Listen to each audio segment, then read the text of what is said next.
Hello. Welcome to A Bold and Distant Future. Looks like we're going to be doing a Roy-only episode today. First thing we want to say is that you should be following us on Instagram. Check out our Instagram page. You can communicate with us that way. I really didn't think I would spend my 60s fighting fascism. Someone got funny with Google Maps and relabeled Mar-a-Lago as Kremlin headquarters. Can't beat that. That's a great prank. Whoever did that, high five. Be bold, and mighty forces will come to your aid. I believe it. First they came. First they came for the communists, and I did not speak out because I was not a communist. Then they came for the socialists, and I did not speak out because I was not a socialist. Then they came for the trade unionists, and I did not speak out because I was not a trade unionist. And then they came for the Jews, and I did not speak out because I was not a Jew. Then they came for me, and there was no one left to speak out for me. Come on, America, wake up. Don't be so apathetic. This flashed by very quickly on my news feed, and it was a background, as you can see in someone else's video, put out by Democrat Ed Markey. Now, he is showing here, and I have not done deep research on this, that many of these Trump executive orders have been blocked. Now, I'm not sure how up-to-date this is or how accurate this is, but is this a sign for hope that birthright citizenship order was blocked, that the federal funding cutoff was blocked, that illegal feds resignation plan was blocked, that access to the Treasury's vital data system blocked, 2,000 USAID workers blocked, drastic NIH grant cuts blocked, removing public health websites blocked? This is a cause for celebration. Why am I not hearing about these blockings? I hope it's true, but you have to take every news article with a little grain of salt, or maybe a larger one. But thank you, Ed Markey, for putting that out there, and thank you to I think it was a YouTuber who put this in there on one of their reels. Thank you. Food companies that support DEI. Let's not forget these. Some of them are in my neighborhood. Some of them I don't know. Kroger, Ben & Jerry's, Jamba Juice, the Hershey's Company. These are companies that support DEI, diversity, equity, and inclusion. Buy from these people. These are the good guys. Thanks. So many protests coming up. There's one coming up in February 28th. That's the economic blackout. We've talked about that here. We'll keep pushing that out. And there are some other ones on the horizon. March 4th, there's going to be a noon in your capital or major city gathering, protest, demonstration. Check out that one. March 14th, a one-day boycott. No purchases except for local. April 18th, a one-day boycott, no purchases. I don't know what they mean by except local for 19. The March 4th for democracy. Join our peaceful protest. Well, this corresponds to the previous one, and this is a website that I've been getting most of my demonstration and protest information from. It seems to be a good centralized clearinghouse for that stuff. And March 4th for democracy. This is something we should all be looking into. Here it is. It's called 5051. 5051. 50 states, 50 protests, one movement. Hashtag 5051. Easy to find their website, easy to navigate. It lists protests, marches, and things and activities in each of the 50 states, where they're happening. Go to that. Check it out. This happened at the White House, and I'm not sure how I feel about it, but with the White House itself as the backdrop, people hung a small miniature effigy of Donald Trump and proceeded to hit it with a flag. I guess is the level of discourse that we've devolved. People will say fighting fire with fire, I guess. I don't know. I don't know if I'm totally with this. And then bringing the kids along. Is there a law written that forbids the burning or desecration of effigies, especially of the president? I'm not sure. Are they acting out their freedom of speech? I guess so. It's not the way I choose to communicate or express my political opinions, but this is where we're at. And then you bring the kids along. So he was encouraging people to take their best shot at this little event stage in front of the White House. It looked like just a few people maybe had done this. It wasn't a big, large gathering, so it might be a one off, but is this useful? Does this really move us along? I guess it lets out some anger and frustration from all the bullying and intimidation that we've felt for so long. It's just a way to release. But I question the toxic nature of that. Others may not. Others might see that as a healthy activity. This looks like it's some kind of a joke someone did. They did a mock-up of what the Federal Agency for Financial Oversight, what their logo might look like. And then Elon Musk posted a picture of it. And of course, we know FAFO, has its own connotations in terms of an abbreviation. But the imagery they use, part Proud Boy, part Nazi, to combine it into an FAFO, it's like they're trying to rub it in our face and make us insane. This doesn't bother me. It's just a graphics art person expressing themselves in pixels. Pixels don't hurt me. Sorry. Sticks and stones, we need to include pixels in that list of things that will not hurt us. Intimidate us? This means the world. What about the sound system? I'm going to talk loud. This means the world to me. You can't know. Thank you, SAG-AFTRA. Thank you. Wow, and your enthusiasm makes this seem, I don't know, less like a late twilight of my life and more like a go girl, kick ass.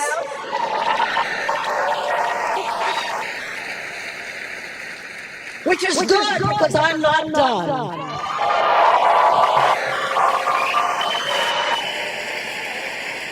You know, I have had a really weird career. Totally not, as my agents there at that table will testify to, totally unstrategic. I retired for 15 years, and then I came back at 65, which is not usual, and then I made one of my most successful movies in my 80s, and probably in my 90s I'll be doing my own stunts in an action movie. Yeah. Have you ever heard the phrase, how does it go? Yeah, it's okay to be a late bloomer as long as you don't miss the flower show.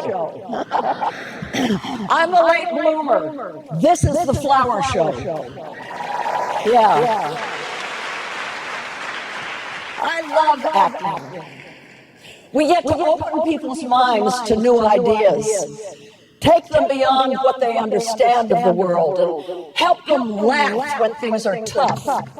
Like now. And for a woman like me, who grew up in the 40s and 50s when women weren't supposed to have opinions and not get angry, acting gave me a chance to play angry women with opinions, which, as you know, is a bit of a stretch for me. But I'm a big believer in unions. Yeah. They have our backs. They bring us into community, and they give us power.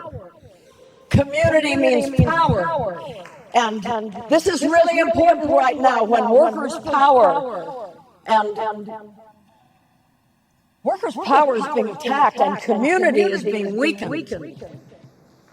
Yes. But SAG-AFTRA is different than most other unions, because us, the workers, we actors, we don't manufacture anything tangible. What we create is empathy. Our job is to understand another human being so profoundly that we can touch their souls. We know why they do what they do. We feel their joys and their pain. Here at the 3040. And I can conjure up voices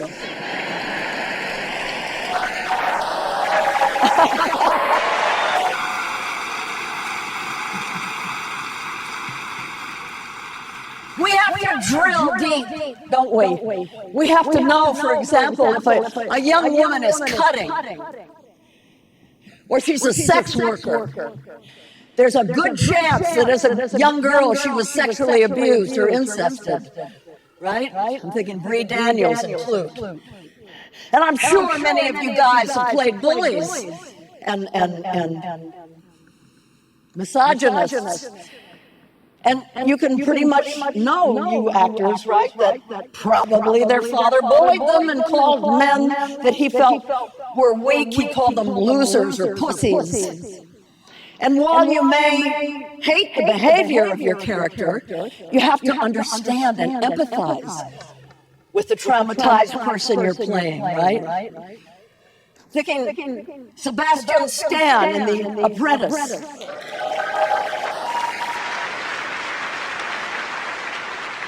Make no mistake, empathy is not weak or woke. And by the way, woke just means you give a damn about other people.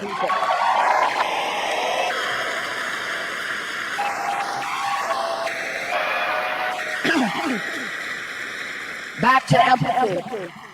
A whole lot of people are going to be really hurt by what is happening, what is coming our way. And even if they're of a different political persuasion, we need to call upon our empathy and not judge, but listen from our hearts and welcome them into our tent, because we are going to need a big tent to resist successfully what's coming at us.